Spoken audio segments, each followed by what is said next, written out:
Okay, everybody, we're going to get started. This is the C2 High program. This is very different from the C2 Low Mid. However, some of the things will be the same. For example, you will still have projects. You will still do perspective speech. Okay, so if you were at the previous workshop that we just did, there's going to be some overlap. But, okay, moving on, let's get to it. So again, program objectives, reading materials, segment guides, class structure, smart textbook, class components, iLearning, homework, and grades, as well as some reminders. Okay, here for the Eagle levels, the Eagle Albatross levels, here the background knowledge or the reading that you will be doing is based on a nonfiction book. Nonfiction. Some people might think, oh, well, why nonfiction? Whereas other people might enjoy the nonfiction. But here, I think it's basically also the idea it's a little bit easier with these books because the students don't need to have a whole story arc. They don't need to know all the characters and so forth and so forth. Each section is really broken down into individual chapters, which makes it a little bit easier for everyone to learn. Again, we have project-based learning where the teacher must play a role, facilitate the projects, make sure that students are making quality output, and especially for the upper levels, Eagle, Alba, Albatross Plus, you can make some really amazing projects with the students. Their level of speaking and the level of understanding should already be pretty high, okay? The perspectives, instead of just simply like a dual perspective where you have in the mid levels or a single perspective, you're going to be working on a little bit more wider ranges of perspectives, and they do overlap because the books will focus on some specific like social issue or general topic or throughout the whole lesson. Okay, so again, the segment guides are provided to you. They are on FTP. Your manager should provide them with you. I'm not going to go over every single one of these points, but you should review them yourself, okay? For the book, these are the books that you will be reading in Eagle, Alba, and Albatross Plus. It is only one book for the whole lesson, which is kind of nice because the reading isn't that much. However, some of the readings, especially for lower levels, can be a little bit heavy or dense, okay? Meaning the vocabulary or the ideas that are in the chapter, they're just not familiar with, and they may need further guidance on. Okay, some of them are a little bit easier. For example, the chew on this, it's pretty basic. It's the idea of fast food, but some of the concepts that they introduce can be a little bit more difficult. So keep that in mind. Your students may need additional help or assistance. Okay, they may have done the reading, but may not understand everything. Okay.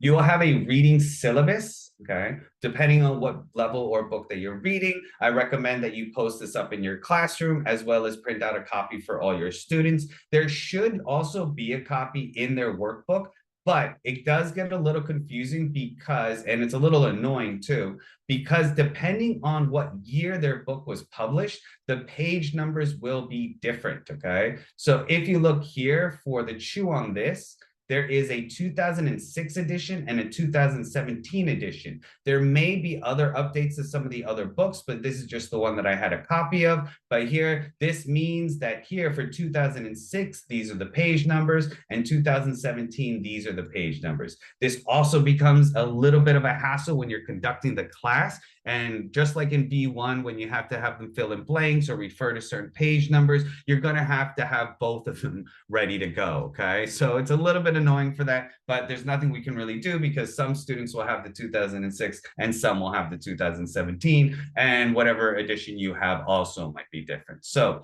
just remember to keep that in mind when you're preparing for your classes and providing students with their homework, okay? For the class structure, okay, here, this was implemented last term, okay? So here we have the perspective speech. Again, for the perspective speech, right, this is a personalization in class writing, okay? Here, you should only be taking about 30 to 35 minutes to get this done. Keep this in mind. I know especially when we first launched it, a lot of the teachers and us were like, oh, how do we get it done all in that amount of time? Your job is not to get it completed necessarily, okay? They can complete it when they go home, right? And they can finish it. However, we want to make sure that they're actually writing their own words because a lot of students for the essay writing components or the speaking components, they were just using ChatGPT and pasting that into the answers, okay? So we want to make sure that they're actually writing these ideas, they're actually coming up with the information on their own. Okay, so after you do the perspective speech, right, you'll get into the regular lesson. Because the perspective speech takes up a good chunk of time, though, the idea is that for your reading review sections, you should be making modifications, either cutting them shorter or eliminating certain sections that aren't relevant or you don't think need as much time. This does mean, again, that I would use a little bit more media cards and have a little bit more discussion instead of actually having them fill in all the blanks and read every single chapter and every single sentence of the book. They should read it for homework, but I'm talking about in class though, okay, what you're going to review. Then afterwards, you develop your perspectives. This will basically be the readings of the book that you're assigned. Then basically it's all project, okay? If you're lucky, you're going to be able to give yourself a full hour. If not, hopefully, if you're lucky, you'll be able to give yourself over an hour, but it really depends on how much the students read and how much they understand. Some concepts, like I said, are going to be a little bit more difficult, so you're going to go into your project time more, whereas other concepts are going to be pretty simple. You're going to be able to explain to them what they need to know, have a perspective on it, and then get straight to the project, okay? But for those of you who are in the mid-level, for the upper levels, you will have a project every class. So every class you should have an output, okay? One thing to keep in mind for the upper levels, they do break the projects up into writing. Oops, I'm sorry. They break it up into writing and presentation projects. So odd weeks, the project will always be some type of writing prompt, and even weeks will always be some type of presentation. I don't really think you need to always stick to the writing or you always need to stick to the presentation. You should speak to your manager, but for our branch, we're pretty open. You're allowed to modify and make changes and make the project a little bit more dynamic and fun, but they should always have some type of writing or speaking component integrated into it. So even if they're doing the writing project, they still should be presenting their writing or explaining their writing, okay? If they're doing a presentation, they still should be writing out their script, writing out their plans, right? So it really is an overlap of both, but they should be doing writing and speaking, I would say, for every project, okay? So first, I'm going to go over the perspective speech. All of you guys should have done it before. Also, you saw it in my previous workshop. But once again, the perspective speech is only found on the Smart textbook, so you can only download it from that Smart book and then review it, right? So here, instead, they provided us with a simple PDF or PowerPoints in order to let us know what is the perspective speech for every week or every lesson. That way you can prepare and help your students out. Okay, again, remember, there's iLearning. They do something before, then they come to class and we help them write it out. Then at the end, they go home and they can complete it. Again, remember that you don't need to get it all done right there. Just so you know, there is also like an MP3 or something like that that you could play. There's like an announcement. Honestly, I just write it out, right? I don't think it's really that necessary, but this is what it's going to look like. So here, they're going to go home. They're going to hear the initial announcement or notice or information. They should be writing some notes on what they are learning about. That way they come to class already prepared, okay? When they come to class, they may have already completed parts of this, okay? Which is great. Then you can edit and you can help give those students feedback. Students who have maybe not started it, then you can start helping them out with that. But here, this is basically what it'll look like. Remember, their tablets have to be turned horizontally, right? Which is vertically, sorry, which is kind of annoying, but they can add in images. And these are like the MP3s that they say you can click and play. But if you have the PowerPoint and you know what they're going to say, then it's not that big of a deal. It's just basically, I agree or I disagree. It is positive, it is negative, stuff like that, okay? So here, this is what it will look like in their actual student tablets. It'll be vertical, okay? Here, the objective, okay? Opening, body, and conclusion of a speech, right? And of a writing or essay, okay? Remember, they should be writing in full sentences. There is also a specific word count. I can't recall exactly which ones for which levels, but down at the bottom of your student screen, you can double check it. If they say, oh, I'm done, I'm done, I'm done, you can check on the bottom, and that's one way to say, not quite. You need to go home and you need to get to this specific word count for each perspective speech or assignment. Okay. Again, depending on the level, though, they'll ask for more reasons. So for upper levels, obviously they'll have opening, body, and conclusion, whereas the lower levels, they'll just have like an opening and body and reason. Okay. So one thing you can do, and something I found a lot easier when I'm doing this class and also help break it down, you're teaching them both writing skills as well as speaking skills, which will help with the projects and everything else, as well as their perspective essay, is I made just a simple slide. So this would be for lesson 1. This is the example that I used when I taught C2 Eagle, right? So here it's a simple slide, says, okay, today we're talking about hamburgers, right? Asking simple questions, creating discussion with the students. This just takes about 5 minutes, right? What hamburgers, how much do they cost, blah, blah, blah. And then I start brainstorming with the students and I start writing down the ideas. And this is the problem. Hamburgers are having a negative effect on society. Do you agree or disagree? Okay. So here, hopefully they're able to brainstorm some ideas as a class. That way everyone has something to write and it shouldn't be that hard. Okay. I then teach them how to write a full sentence, right? How to make sure that they're giving the correct ideas, right? Here, there's 5 major details. You can use this in C1 or A2, but I also show this in C2 since it's familiar to them, right? So here I show, hey, this is a full sentence. I agree hamburgers have a negative impact on society for several reasons, right? They get into this practice and they can use it later on in other parts of their classes and stuff like that, okay? Now, depending on what lesson is, right? So this was lesson 1. So really, I was just going to focus on the introduction. I want them to understand that they need to have a hook. Their thesis statement isn't enough, right? In order to get full points, but have a good hook, right? This will also add to their word count. So here I went over different types of ways they can write a hook and grab the listener's attention. Here, there's anecdote, quote, general fact, or rhetorical question. These were pretty easy for them to understand. I explained to them, hey, use one that you like. Use one that you think is, effective for your ideas or your details, okay? And then here, I give them just an example. It focused mainly on the hook, right? But I could also go into other things such as details, metaphors, right? Feelings, emotions, experiences. I don't necessarily do this all in lesson 1. I'll focus on one thing for lesson 1, and then lesson 2, 3, 4, I'll build upon that. Once everyone understands, okay, this is how I can write a hook, they know several different ways, then it's just a review and reminding them, okay? This, I think, was really easy because I just would pop up a PowerPoint slide. I'd have it up there. They'd start writing, and then I could go around individually and help students, right, improve their overall skill. In addition, it makes it a little bit more interactive because students are working together, giving me ideas, and I'm putting them on the board.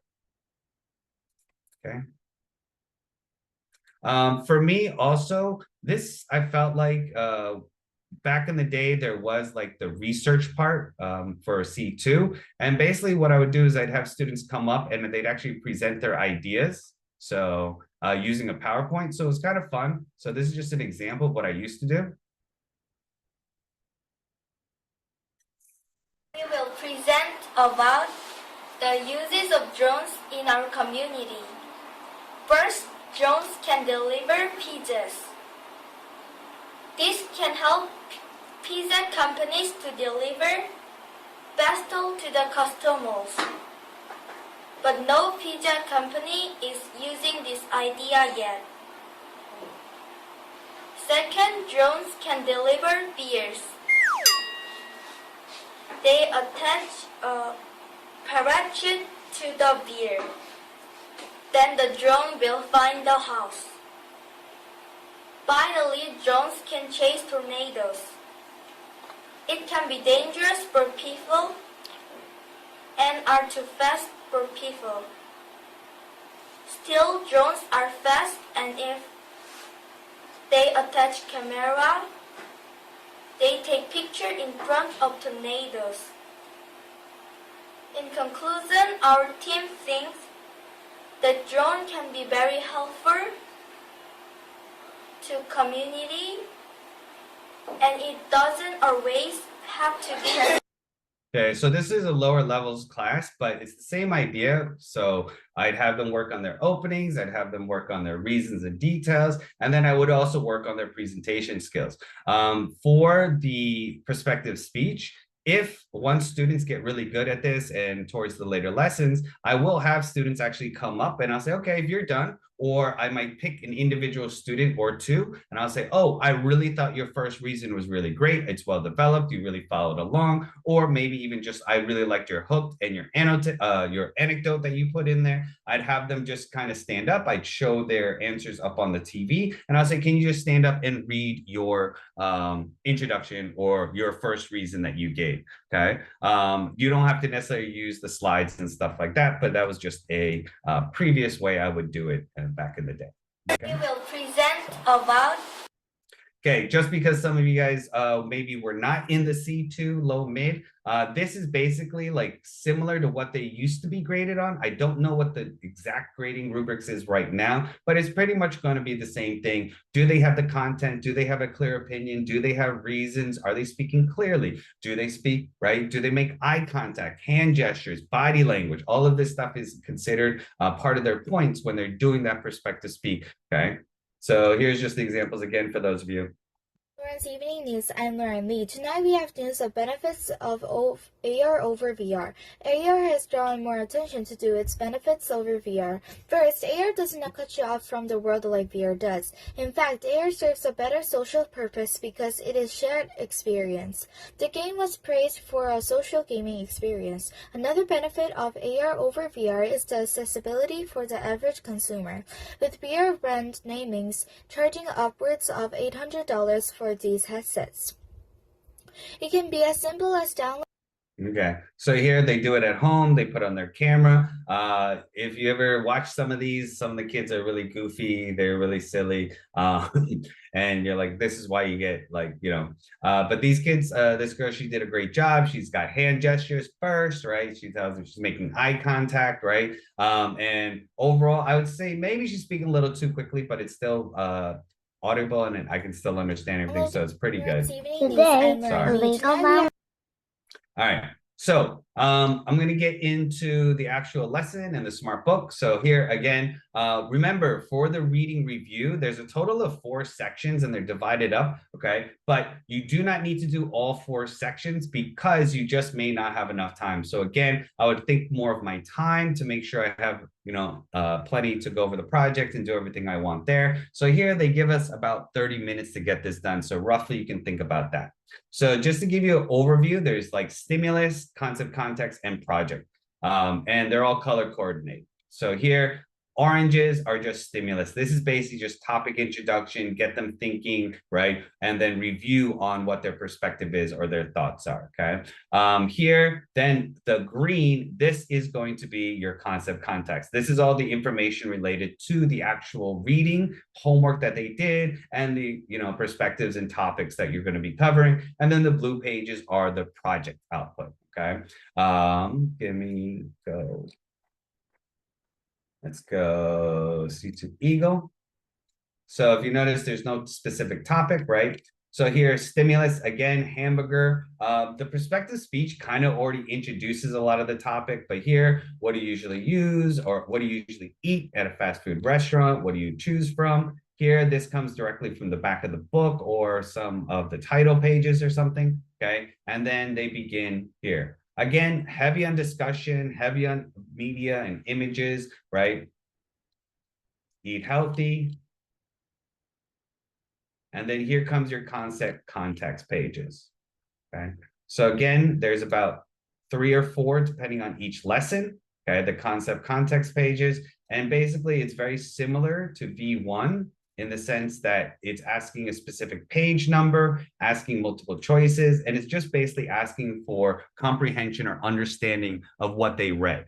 As long as they understand what they read and they went through it pretty quickly, then it should be pretty good, okay? But then the discussion part, right? This is where you come in with media and images. I would say from these discussion like prompts, I would definitely have some extra stuff. I definitely have a video or definitely have some extra media cards to help elicit from your students and getting them thinking about what they got from the reading. Again, there are about 3 or 4 of these per lesson, okay? So how was the first hamburger invented? Again, page 5, there's simple fill in the blanks. Here, they actually do show you the answers, okay? But again, you really need to make the book a little bit more interesting. Yes, it is nonfiction, but there's definitely things that you can pull in from different types of concepts or ideas, whether or not it's like fast food commercials or discussing what fast food is popular in Korea, right? So, you know, all these chicken chains. I remember, I think one time I asked them to list as many fried chicken restaurants or chicken restaurants in Korea. And there, we just went on and on and on and on. I think we got up to like 20 different types there, right? Because it's just so popular in Korea and stuff like that. And then we discussed whether or not that was healthy for us or unhealthy for us and so forth, okay? Then you end it again with a simple stimulus page again, okay? Here, okay, the perspective matrix, they love these matrices. But then comes your personal project, okay? Again, for the project, I find that it can be a little bit difficult, right? Especially lesson one, right? You have all the introductions, you're going over the reading. And don't forget, for this first lesson, they didn't read at all. So you need to go over everything with them for the first lesson. But what you'll see for most of the upper levels is they will give you basically like a 3-part project, okay? So the first is basically you're planning a school cafeteria menu, okay? Then first you'll discuss, okay, well, what do we want on the menu? What foods are we gonna have? Then the origin of the menu, and then the budget of the menu. Again, I do think I would say normally I get like 2 of those, but I rarely do all 3 of these ideas, okay? So I don't think I'd necessarily have them budget everything because that could be difficult, or maybe I would. I'd have them maybe go shopping on like Coupang or something like that. I have done shopping things before, and I had students like go online and find things, and I don't know, one of my students, they found Dangun. If you don't know, Dangun is like the Korean like Craigslist and stuff. And they're like, we got it for free. We got it for free. And like, they're like basically just getting everything off of Dangun, which is kind of funny. But I don't normally go over or get all 3 of these sections done. Okay. So here, what kind of foods? I think that's easy. That's fun, right? What foods are they going to have? What meals are they going to have? I don't think that's that difficult. Okay. What days would you have them? Okay. But then the origin, right? So where are you getting your food ingredients from, right? I know it's popular in Korea, so maybe, yes, this is something that you would think, okay, this might be good for your project and you're welcome to do it. You know, if you go to like Kimbap Chunggu's or other restaurants, they'll tell you the pork is from here, the rice is from here, the kimchi, right? I don't know if that would be that much fun. I might have them modify it or change it or come up with something else, okay? And then again, budget. I maybe do budget for this one. Okay. And then what food items most to acquire, stuff like that. Okay. And then overall, their job is to output and plan their school cafeteria. Here, maybe you don't want a school cafeteria. You could also modify this and say, hey, instead, you're going to make a fast food restaurant. Your fast food restaurant, you must have a theme, right? What are you going to do? Are you going to do healthy food? Are you going to do unhealthy food, right? Or you could be more specific. You're making a fast food chain that serves healthy food. Okay. But I think a big part of it is to make sure that you put clear criteria and clear goals for your students. Talk to your branch manager, your manager for any ideas if you want to change or modify, depending on your branch. For example, our branch, we usually do allow modifications, right? And then here, the collaborative part, okay, is basically output working together, right? And coming up. Again, I think typing in here can be a little bit difficult, so have blank paper or have them write it in their notebooks, okay? So again, just to reiterate that the projects odd are typically a written day. So if you look here, write a review, okay? But you may also have them do a presentation. So maybe I'd have them make 2 or 3 or 4 items, right? Specific items or meals, right? And then write a review. Why did they choose it? What's in the item, right? And then present it to the class. Just having them write and not present might not be as much fun. Okay, so I strongly recommend you always have some type of output that's also getting them up, getting them talking to their class, and that way also they can have a little bit more fun. Okay. It's going to get out of my way.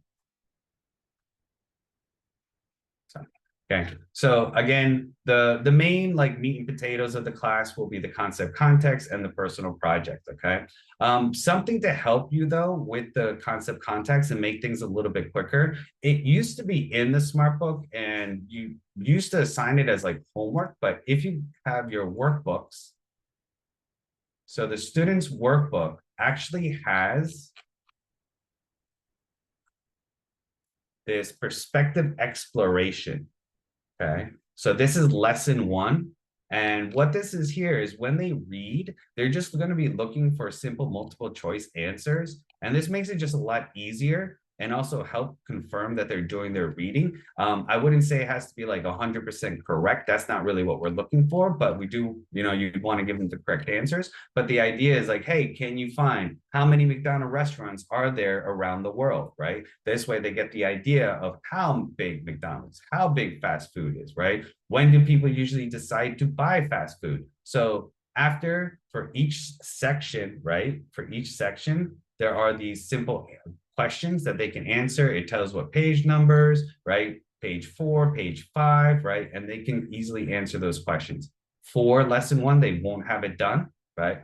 But after lesson one, you can assign for homework and say, hey, when you do your reading, guys, I want you to read, right? Page 19 to 14, I want you to try to answer these questions, right? In your workbook. Then when they come, you can quickly correct them if they get anything wrong. And that way, when you do the concept context pages, right? Majority of the students should already know most of the answers. They should already pretty much be done, okay? So here today, there are 1,000 McDonald's restaurants in the world, true or false?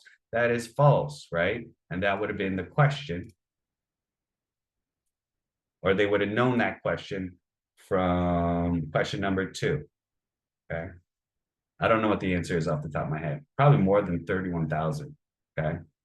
So here, they would know that answer, and it just goes a lot quicker and makes the class a lot easier. I always tell my students, as sooner we get this done, sooner you understand all this, we go to the project, okay? So let's get it done, right? So here, that's an easy way to make sure that they're doing their reading and also get these pages done that much quicker, giving you a lot more time to do the project for upper levels, okay?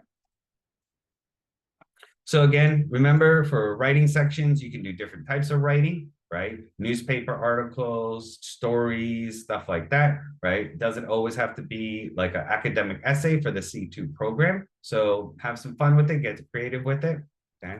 In addition, making some type of templates or guides on what you want them to do can also make it a lot easier for them to, output what you want, right? So if I had similar to the C2 project, right, I might change the final output, right? And I might not have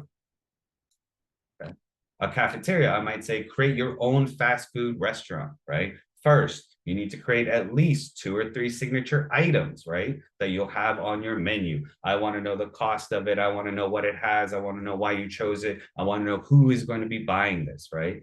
Third, maybe I want the design of your, fast food restaurant. Does it have a color scheme? Does it have a logo? Does it have a mascot? Stuff like that, right? And it could be like a simple menu board or restaurant or kind of like, something of that nature. Then again, just like before, you can have debates, arguments, have them get up and argue if you know how to do that.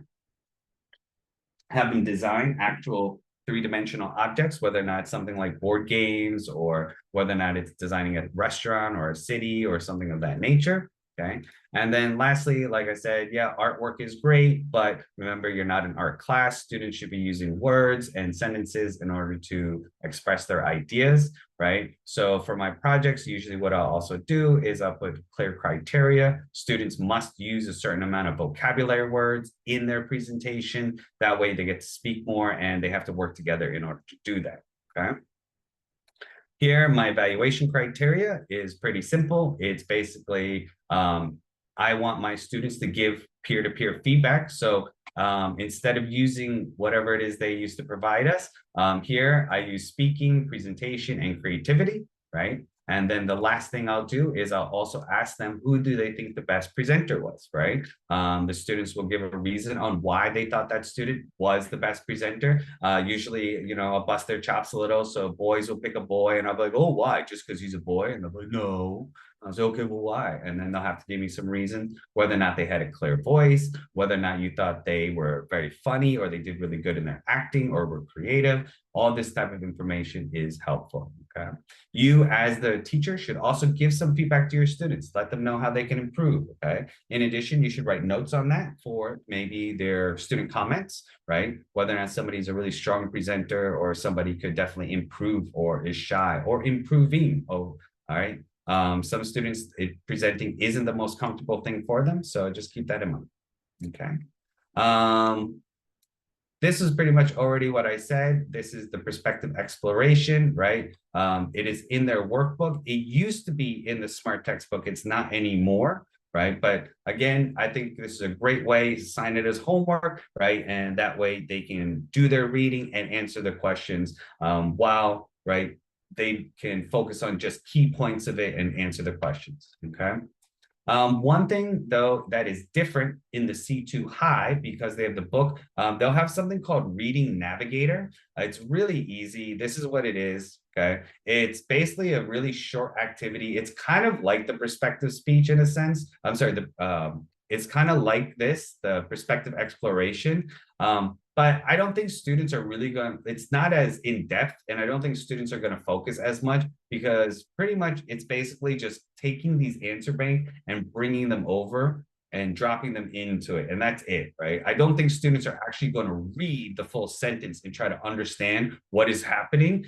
Sure, it might help a little, but overall, they're just going to drop everything into there till they get 100% and they'll be done. Again, I like this better because it's actually, okay, well, let me think which one is the right answer. And let me look at my reader. Let me look at my book, right? In order to find that answer. However, this is a homework assignment that they must do, okay? And again, it is supposed to help them understand some of the topics. I think this one is for Albatross, Rise of the Robots or something like that, and robots taking over the world, okay?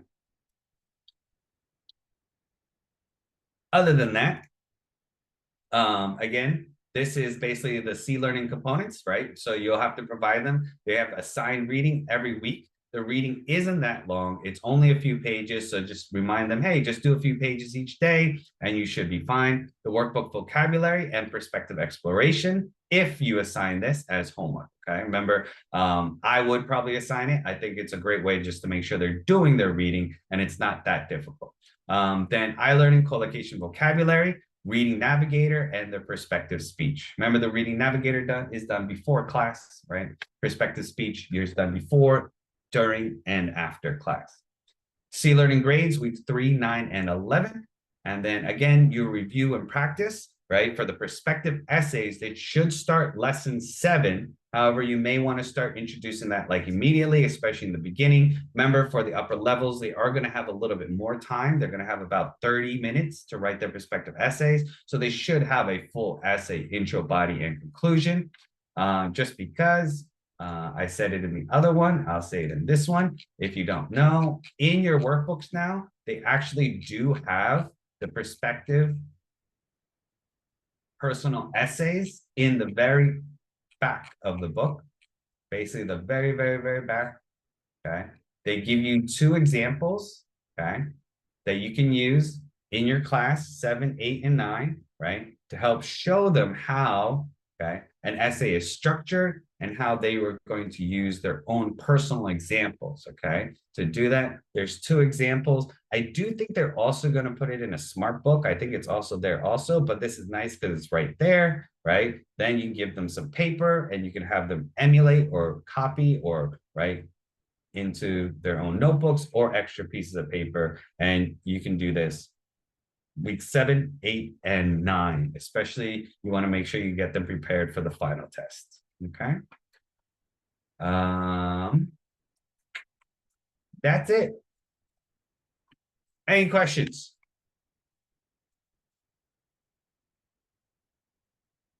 Everybody good? All right, so if you were here for the other one, I'm sorry, but I'm gonna send you another one. If you don't mind, I'll send you a quick survey on the workshop. If you guys can take a second, just click that link and then answer a few questions for FHR. And other than that, have a great week, everybody. And best of luck in your C2 class. Thank you. Goodbye. Thanks, Peter. Bye. Have a good day.